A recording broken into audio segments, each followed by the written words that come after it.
अस्सलाम वालेकुम। प्रोग्राम आईना के साथ ताहिर अहमद भट्टी आपकी खिदमत में हाज़िर है। आज बाकायदा हाज़री जो है वो जर्मनी के स्टूडियो से तकरीबन हफ्ते 10 दिन के बाद हो रही है। इस दौरानिए में जैसा कि हम आपको साथ साथ स्विट्ज़रलैंड से अपडेट करते भी रहे, प्रोग्राम्स भी आप तक पहुंचते रहे। इस दौरानिए में एक प्रोग्राम मज़मून ताज़ा नया भी शुरू किया, आप लोगों की नज़र से गुज़रा होगा। और अगर आपकी राय भी वही हो जो उसे देखकर या उसे कंडक्ट करके हमें महसूस हुआ, तो फिर इंशाल्लाह वो आप तक हफ्तावारी एक दफ़ा हफ्ते में पहुंचता रहेगा इंशाल्लाह अज़ीज़।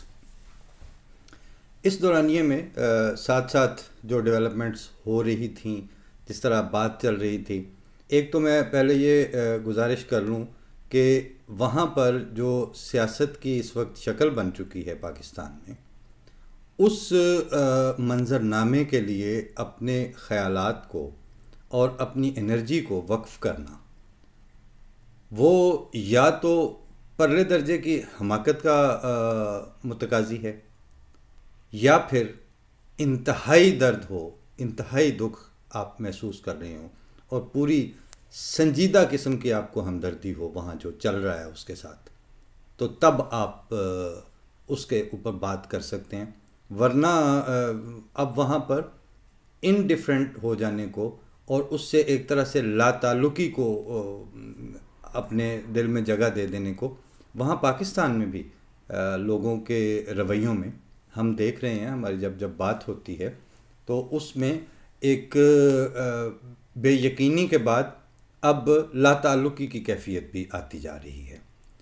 एक तो जाहिर है कि जैसे आप सब देख ही रहे होंगे, एक तबका है पूरा, कुछ धड़े हैं, वो अब पहले वोट को इज़्ज़त दिलवाते गए, फिर वो फ़ौज को उसकी हदों में लाने की कोशिश में कहा कि हम अब पूरी तरह जनाब supremacy of vote and democracy की तरफ लेके जा रहे हैं मुल्क को। फिर वो सारे इकट्ठे भी हो गए और फिर जब वो सारा कुछ हो रहा था तो उन्हीं दिनों में मैंने एक पंजाबी प्रोग्राम में वहीं स्विट्ज़रलैंड से ये कहा था कि ये बेड़ी जो है वो उसमें सवार नहीं होना, वो बाबे वाली कहानी आप सब ने सुनी भी होगी। तो बिल आखिर क्योंकि उसमें वो बंदर बैठा था और उसने शरारत करने से बाज नहीं आना था और बेड़ी डूबनी थी। बात यह है कि जिस वक्त बेड़ी आप पाकिस्तान को कहें तो उसको डूबने का लफ्ज़ इस्तेमाल करने के लिए इतना बड़ा दिल गुर्दा चाहिए, इतनी आसानी से आप ये नहीं कह सकते। माँ सिवाय इसके कि जिस तरह आपके सामने वो बाबे जो होते थे ना गाँव के, उनके सामने अगर कोई बच्चा शरारत कर रहा हो या उनका बिल्कुल करीबी पोता या भतीजा, तो वो फिर तंग आके उसको पीछे से आवाज़ लगा के कहते थे ओए मरेंदा। अब वो जो मरेगा कह रहे थे उसमें उनकी बद्दुआ नहीं होती थी कि ये मरे, बल्कि इंतहाई जो उसकी हरकतों की वजह से जो नज़र आ रहा था, जो अमरे वाक़या था, वो आखिरी नतीजा जो है वो बयान करके उसको बाज रखने की कोशिश में ये फ़िक्रा बोलते थे। इंतहाई जाहिल होगा कि जो एक बुज़ुर्ग या बाबा या कंसर्न रखने वाला बंदा वो जब ये कहता होगा किसी हिमाकत करते हुए लड़के को, तो उससे मुराद वो ये ले कि वो उसको मरने की बद्दुआ दे रहे हैं। हम पहले तो ये उन जुहला के लिए कि जो कागज़ पेन पकड़ के बैठे होते हैं कि हमने टिक एंड क्रॉस करना है, और चूँकि अब तो खैर भुगत रहे हैं, वो अव्वल अव्वल चले मिन जुमलाए आदाब जो बात, आखिर आखिर वही ताज़ीर बनी होती है। ये हाई कोर्ट की बिल्डिंग्स के अंदर, माल रोड के ऊपर बड़ी बड़ी बिल्डिंगों में, शॉपिंग मॉल्स में, जगह जगह आपने सिंगल आउट करके अहमदियों को गद्दार, और गद्दार भी बड़ा सुपरलेटिव डिग्री का, कि कादियानी पाकिस्तान के और इस्लाम के और मुल्क के और उम्मत के हर चीज़ के गद्दार हैं। वो करते रहे, वो कहते रहे। उस वक्त जिन लोगों का काम था कि वो ऐसी बातों का नोटिस लेते, वो जब सोसाइटी को इस तरह इफ्तराक का शिकार किया जा रहा था, मुआशरे को फाड़ा जा रहा था, उस वक्त जिनका काम बोलना था वो नहीं बोले।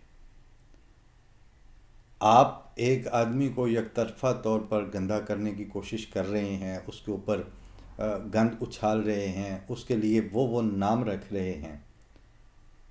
एक तो ये है कि किक्कर के ऊपर आपकी सारे फतवों के बावजूद अंगूर नहीं लगते।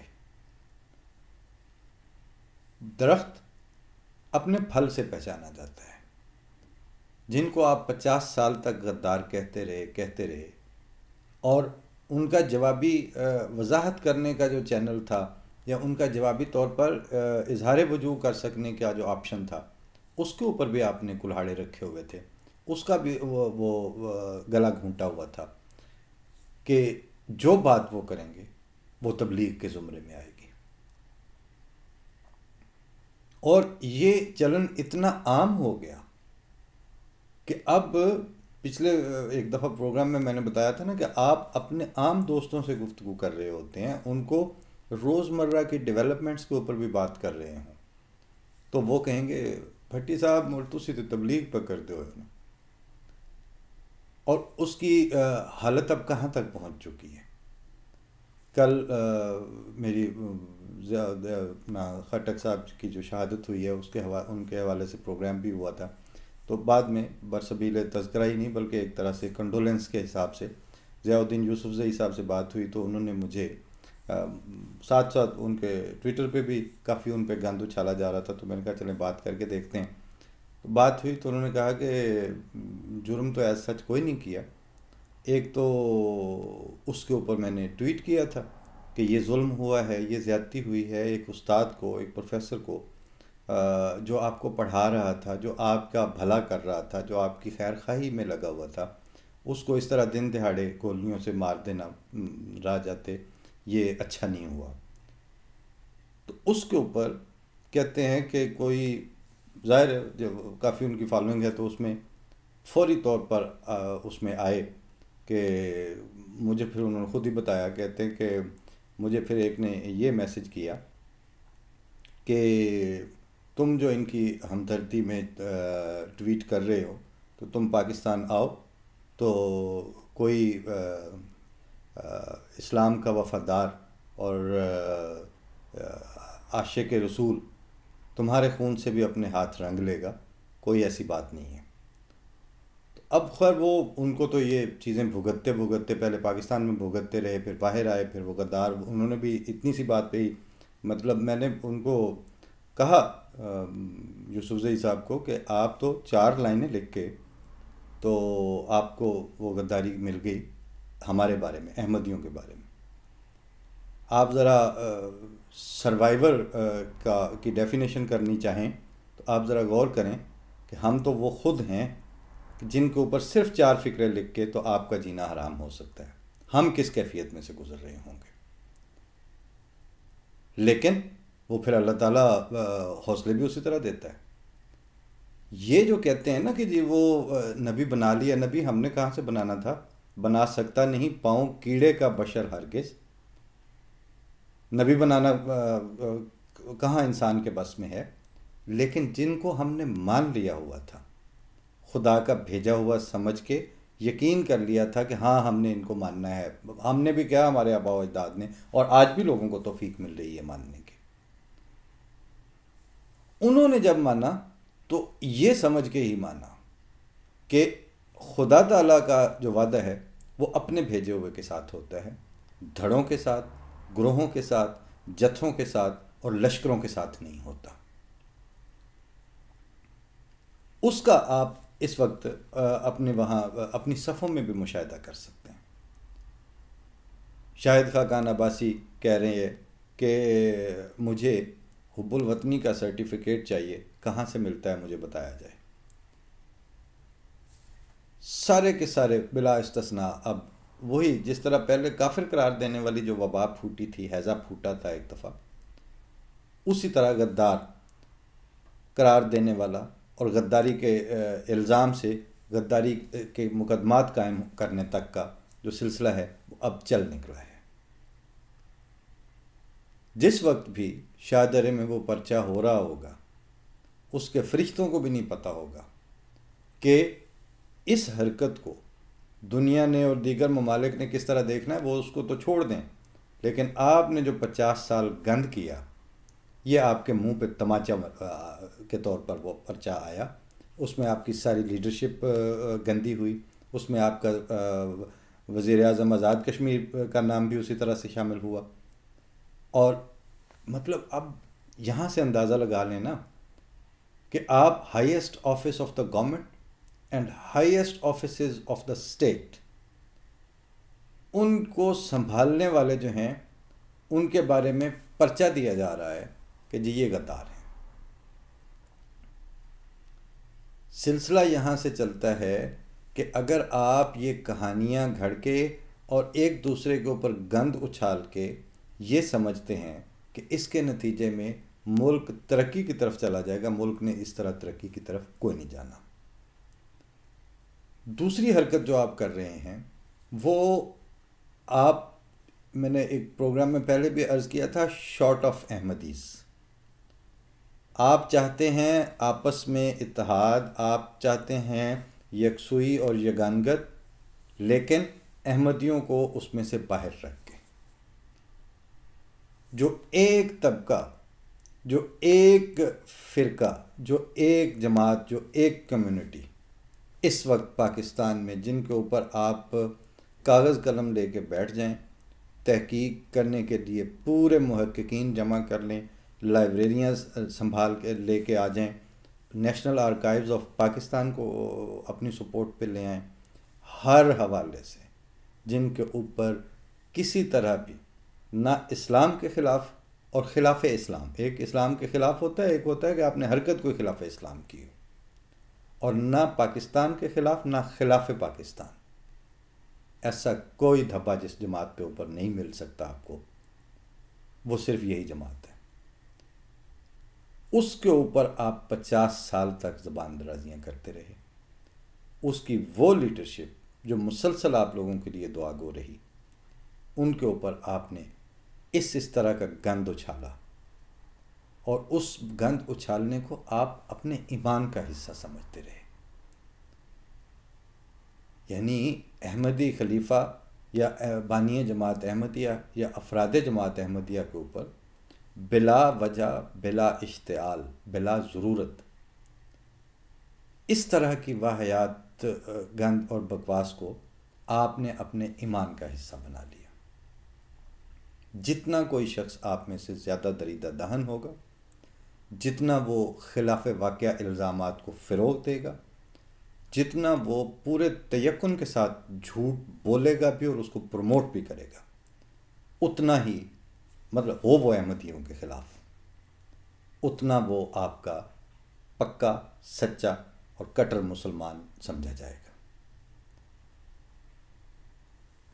अब हालत यहाँ तक आ चुकी कि वो यूसुफ ज़ई साहब कह रहे थे कि मैंने शहीद मरहूम के भाइयों को अफसोस का फ़ोन किया, और इसलिए नहीं किया कि मैं उनसे ताज़ियत करके अहमदी हो रहा हूँ, इसलिए किया कि हमारा रख रखाव में ऐसे ही होता है कि किसी के साथ कुछ हो जाए, ऐसे तकलीफ़ दे वाक़या हो, तो हमें उसके साथ अफसोस करना पड़ता है और करना चाहिए, ये रिवायत है।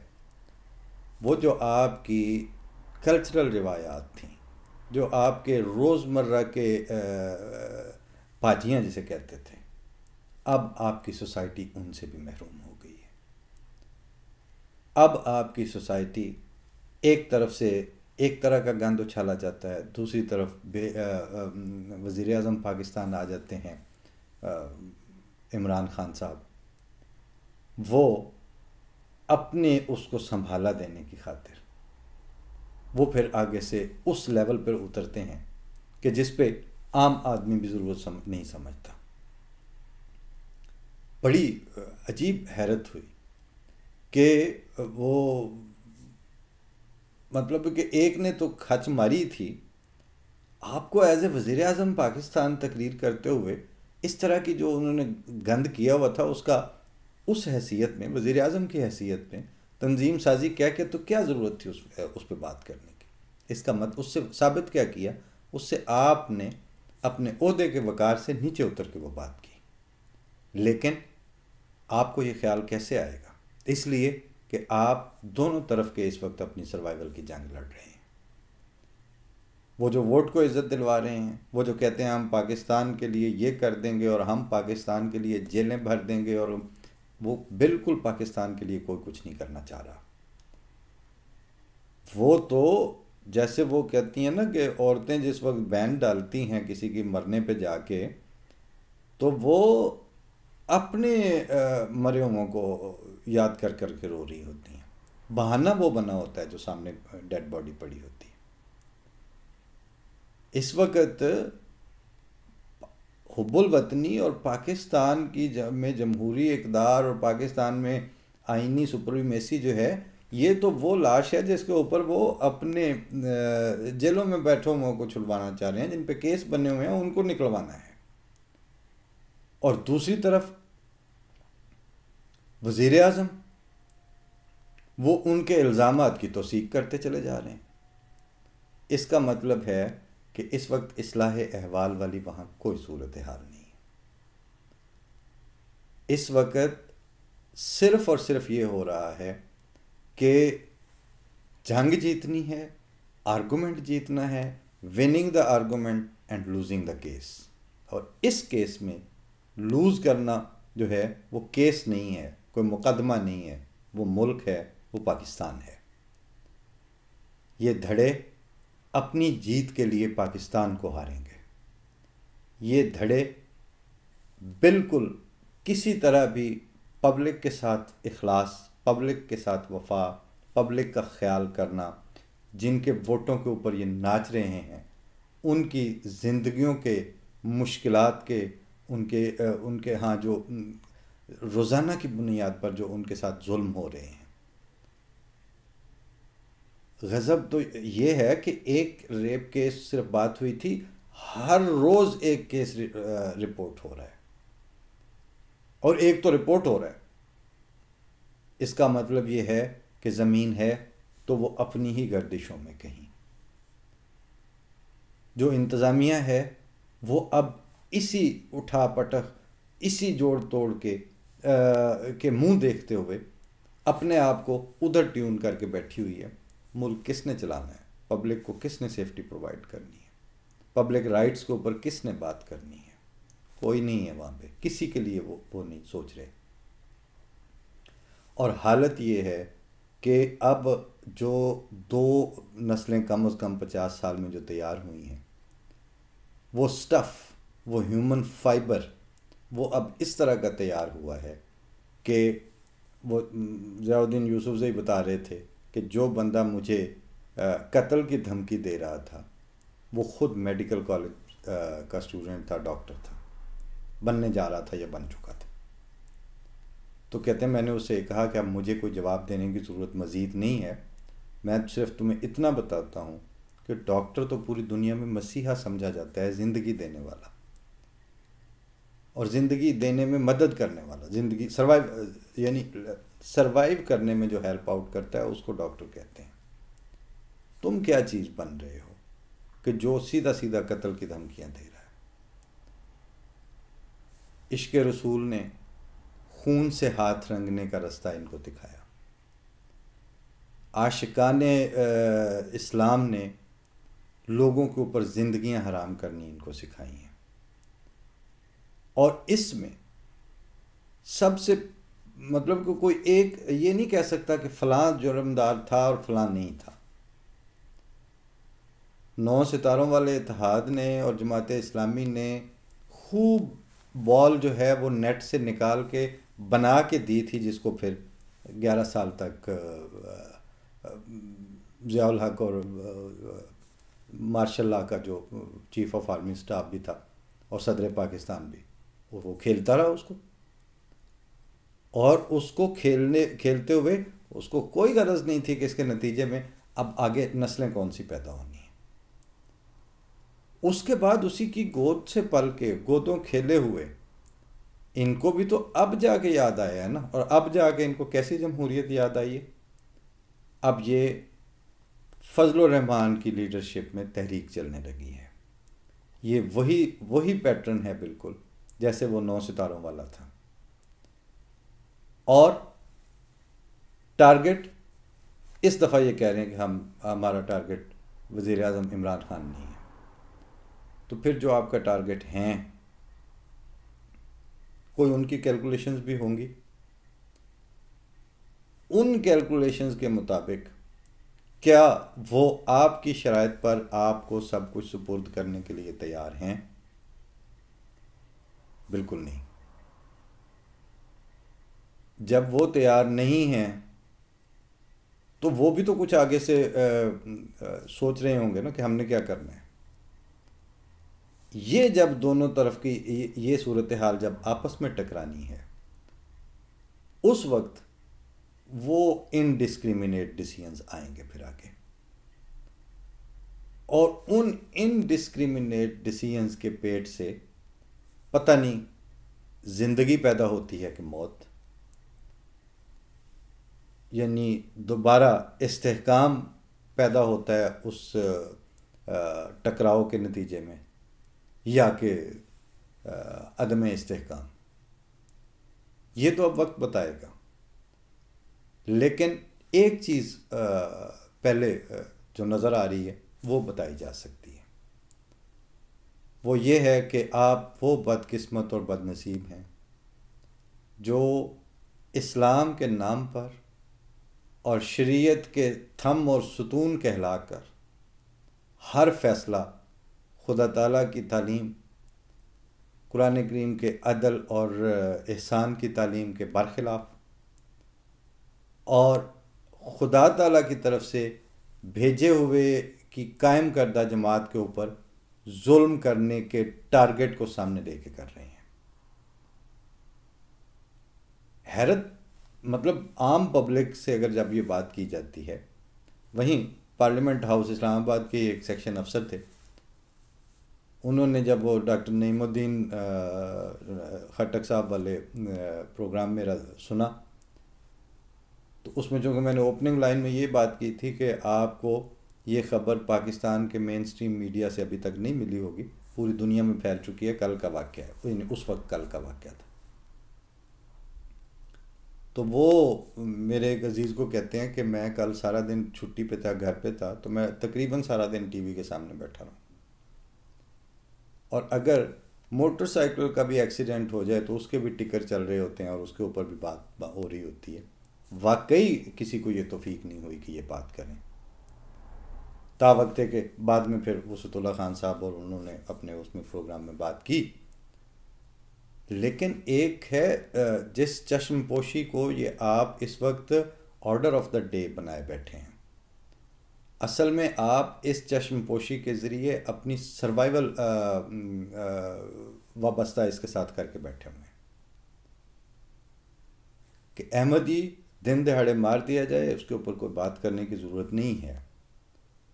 वज़ीर आज़म को या वो शेख रशीद हैं जो जिसको सारा जो जो जो अपनी सारी एनर्जी उसकी लगी टेलीविज़नों पे रही है, उस वक्त ये कानों को हाथ लगाते हैं कि कादियानी है जी, मरज़ई है जी, ये गल ना करो जी, मरसा जी।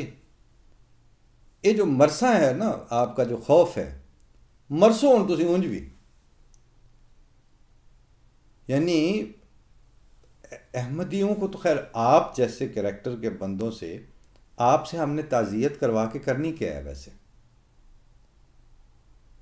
यानी अगर अल्लाह ताला हमारे साथ है तो हमें आपकी ताज़ियतों की और आपके अफसोस की या आपके नोटिस लेने की या आपके किसी बयान की ज़रूरत क्या है?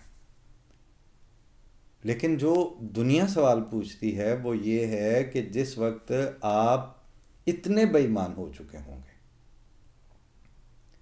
कि एक तबका पूरा जो हर डेफिनेशन की रूह से ज़्यादा आप लोगों से मुहिब वतन और ज़्यादा इस्लाम के साथ वफादारी का प्रैक्टिकल अमलन सबूत दे रहा है, उनकी गर्दनों पर छुरी चल रही हो और आप मुंह दूसरी तरफ कर रहे हो, अगर खुदा है, जो कि हमारे नज़दीक हमारे अकीदे के मुताबिक वो वाक़यतन है, और आपके अमल बता रहे हैं कि आपके नज़दीक वो नहीं है, उसने अब अपने होने का सबूत तो देना है। और वो जब अपने होने का सबूत देता है, उस वक्त उसकी बेनियाजी से खौफ आता है। उसको नहीं परवाह कि आप लोग कितनी बड़ी फ़ौज हैं और आप लोग कितनी बड़ी फ़ौज के सपोर्टेड वज़ीर हुकूमत हैं। उसके सामने क्या हैसियत है। लेकिन हो ये रहा है अब आपके साथ कि आप बढ़ते चले जा रहे हैं short of Ahmadi, other than Ahmadi steps लेने की तरफ, और उसके ज़रिए आप सर्वाइवल की जंग लड़ रहे हैं और अपनी सर्वाइवल का एक जुज़्व ला यनफ़क इस हिकमत अमली को भी समझते हैं कि इनके साथ जो भी बीत जाए कोई परवाह नहीं। जब ये आप कर रहे हैं तो उस वक्त सियासी और समाजी उसूलों ही का ये तकाजा है। मजहबी उसूलों को अभी छोड़ दें फ़िलहाल, वो अब अगले प्रोग्राम में बात करेंगे फिर किसी वक्त, कि आपने अपने शहरियों के ऊपर छुरी चलाने से आपने सरफ नज़र किया हुआ है, और उसमें आपने डिस्क्रिमिनेटरी जस्टिस को इंट्रोड्यूस करवा दिया हुआ है, सिलेक्टेड जस्टिस। तो सिलेक्टेड जस्टिस जो है वो आपको यूनानिमस किस्म की पॉलिसी डिसीजंस लेने के लिए और यूनानिमस कौमी सलामती के लिए जॉइंट और मुतहदा कोशिशें करने की तौफीक कैसे मिलेगी आपको। मैं अगर अपनी सारी बात को समेटूं तो मैं कहना ये चाह रहा हूँ कि कुलूबुहुम शत्ता का इस वक्त बदतरीन जो मज़हर हैं वो आपकी सोसाइटी, आपकी सियासत और आपकी सियासी जमातों के अलाइंसेस और उनकी हिकमतें अमलियाँ हैं।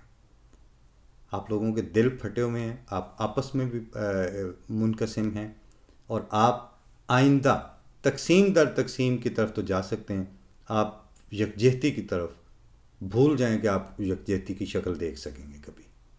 ता वक्ते के शरीफाना इखलास के साथ, दयानत और अदल के साथ सब शहरियों के हुकूक इंक्लूडिंग अहमदीज़, सब शहरियों की ओनरशिप इंक्लूडिंग अहमदीज़, माइनस अहमदीज़ के साथ अब आपको कुछ नहीं मिलने वाला, और हम उधर ही हैं। आपने देख लिया ना, 50 साल तक आपने माइनस करने की हर कोशिश करके देख ली है, अहमदी उधर ही हैं। पेशावर बदतरीन मुखालफत का गढ़ है। जब पेशावर नहीं छोड़ा अहमदियों ने तो पाकिस्तान कहाँ से छोड़ेंगे।